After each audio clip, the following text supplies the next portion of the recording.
주기도문을 핵심을 정리하면서 기억하고자 합니다.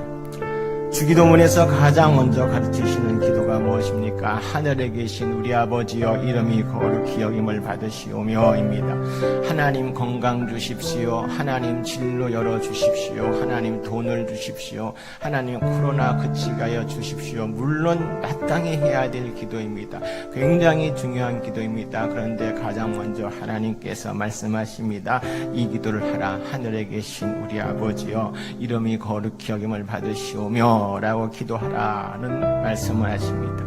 이 의미입니다. 하나님을 소홀히 여기지 않게 하소서, 이런 의미입니다. 주 하나님, 내가 이 땅에서 하나님의 백성으로 살아가면서 내가 하나님을 왕으로 삼고 있는데 주권자가 하나님이시고 나의 인생의 처음부터 끝까지 모두 하나님의 손에 있는데 주여 내가 하나님을 소홀히 여기지 않게 하소서.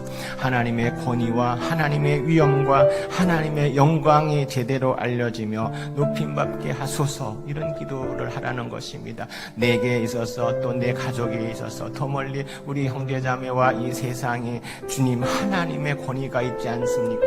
하나님의 위엄이 있지 않습니까? 하나님의 영광이 있지 않습니까? 이 하나님의 영광과 권위와 위엄이 알려지며 높임받게 하소서, 이러한 기도를 늘 마음속에 품고 하라는 것입니다. 그리고 내 삶의 자세는 주님, 내가 사소한 여러 가지 일들 속에서 먹든지 마시든지 무엇을 하든지 다 주님의 영광을 위해서 하게 하옵소서. 그것이 나의 신앙 자세가 되게 기도하라는 것입니다. 이 크리스찬들은 세상 사람들과 본질적으로 다른 점은 하나님 나라에 다시 태어나서 살고 있는 자들입니다. 크리스찬은 두 번 태어나게 됩니다. 한 번은 육신의 생명을 얻어서 이 세상 나라 한국이라는 나라에 우리는 태어났는데 크리스찬들은 거듭난다고 되어 있습니다. 한 번 더 태어납니다. 예수님의 생명을 얻어서 천국 나라 하나님의 자녀로 거듭나니라. 그래서 우리는 그 나라 하나님 나라에 있기 때문에 하나님 나라가 임하시오며라고 기도해야 되고, 그 하나님 나라가 임하시오며라는 기도의 핵심은 하나님이 왕이 되어 주십시오입니다. 하나님이 왕이 되셔서 하나님이 다스리시고 하나님이 저를 관리해 주시고 하나님이 저를 통치해 달라는 기도입니다. 세상 사람들은 내가 왕이 되려고 합니다. 그런데 내가 왕이 되려고 하면 불행합니다. 성취와 성공을 왕의 자리에 놓으면 불행하고, 가족과 자녀를 왕의 자리로 놓으면 불행합니다. 돈을 왕으로 삼으면 불행합니다. 불행감을 많이 느낍니까? 살아가면서 우리가 만족보다 감사보다 불행함을 많이 느끼고 있다면 나는 왕을 하나님이 아니라 세상의 많은 것들을 왕으로 지금 모시고 있기 때문에 불행감을 많이 느끼고 있는 것입니다. 사랑이시고 정의로우신 하나님을 나의 왕으로 삼아야지 우리가 진정한 행복을 누릴 수 있는 것입니다. 하나님의 나라가 임하게 하여 주시옵소서. 그리고 불신자들도 예수님 믿고 하나님의 나라가 되게 하여 주시옵소서. 주여, 세상의 나라로만 살아가다가 세상의 나라로만 목숨을 끝나는 것이 아니라 하나님 나라가 되게 하여 주시옵소서. 이렇게 기도해야 한다는 것입니다. 그렇구나, 내가 내 나라, 세상의 나라, 사탄의 나라 그 지배를 받는 것이 아니라 이런 모든 여러 가지 순간순간 속에서 정의롭고 사랑이신 하나님 나를 다스려 주세요. 하나님 나를 인도하여 주세요. 하나님 나를 통치하여 주세요. 잊어버리지 말고 그 하나님 나라가 임하시길 위해서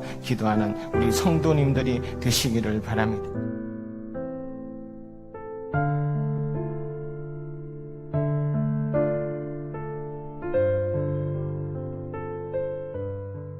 하늘에서 이루어진 것 같이 땅에서도 이루어지이다. 이 기도의 의미는 하나님의 뜻을 알고 이 땅에서 하나님 뜻을 이루기 위해 순종하며 살게 하소서입니다. 하나님 뜻을 알아서 우리가 순종하며 살아갑니까? 하나님의 뜻을 알고 하나님 순종하며 살아가면 모든 것을 더하리라 말씀하십니다. 길이요 진리이신 예수님은 나에게 무엇이 더해지는 것이 최선의 인생인지 압니다. 우리가 미련하고 우리가 그렇게 지혜롭지 못하기 때문에 무엇이 내 인생에 더해지는 것이 가장 좋은 길인지 알 수 없지만 길과 진리신 예수님은 아시는 것입니다.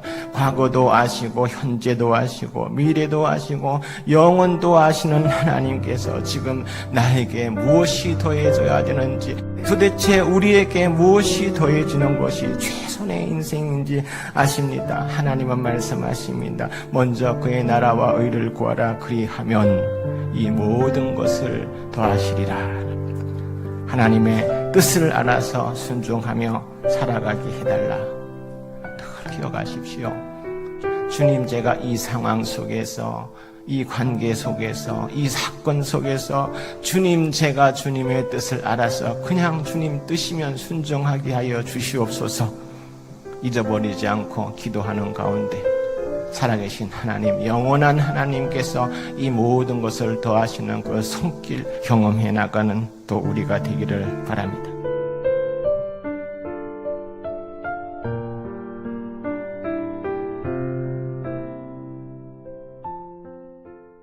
양식을 주시길 구하는 것은 기도하라는 거예요. 현재 모든 문제가 있지 않느냐, 물질을 위해서도 기도하고, 건강을 위해서도 기도하고, 진학을 위해서도 기도하고, 취직을 위해서도 기도하고, 가정사들 위해서도 기도하고, 삶의 모든 문제와 필요를 구하며 기도하라는 것입니다. 하나님께서 기도하면 들어주시나?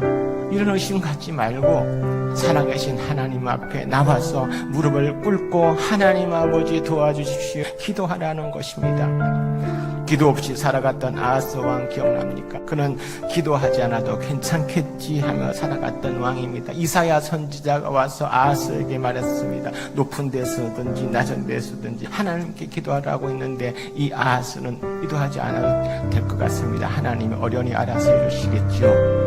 이러면서 기도하지 않고 대신에 그는 그 옆나라 아수르 나라를 의지하다가 나중에 가서는 아수르의 배반으로 해서 큰 낭패, 실패, 절망 앞에 다가서게 됩니다. 하나님 대신에 의지하고 기도하는 것 대신에 의지했던 바로 그것 때문에 나중에 후회와 괴로움을 당한다고 알려줍니다. 일을 그르치게 된다고 말해줍니다. 혹시 우리의 모습이 지금 아하스의 모습이 아닌가? 기도하지 않아도 괜찮겠지 생각하며 기도가 사라지며 무너지고 있지 않는가? 그렇다면 우리가 회개해야 하는 것입니다. 모든 삶의 영역을 위해서 기도하는 존재로 우리가 회복되어야 하는 것입니다. 그런데 주기도문에서 우리라는 중요성을 알려주고 있다는 사실도 잊지 말아야 합니다. 나의 필요뿐만 아니라 우리의 필요를 위해서 기도하라는 것입니다. 나의 가족과 지인들이 포함됩니다. 나의 형제와 자매들이 포함됩니다. 세상의 사람들이 포함되어 있습니다. 분명한 것은 이것입니다. 내 생애에 우리가 있다는 것은 복이며 은혜라는 사실입니다. 내 인생에, 내 관심, 내 기도에 우리 교회가 있습니까? 우리 성도들이 있습니까? 나라와 민족, 열방, 선교사들이 늘 내 기도에 있고 내 관심이 있습니까? 만약에 끊임없이 우리가 있는 삶을 살았다면 그 인생은 부자이든 가난하든 하나님께서 말씀하십니다. 결코 헛되지 아니하리라. 사랑하는 성도님들의 생애에 언제나 내 울타리를 넘어서서 우리가 있기를 바랍니다.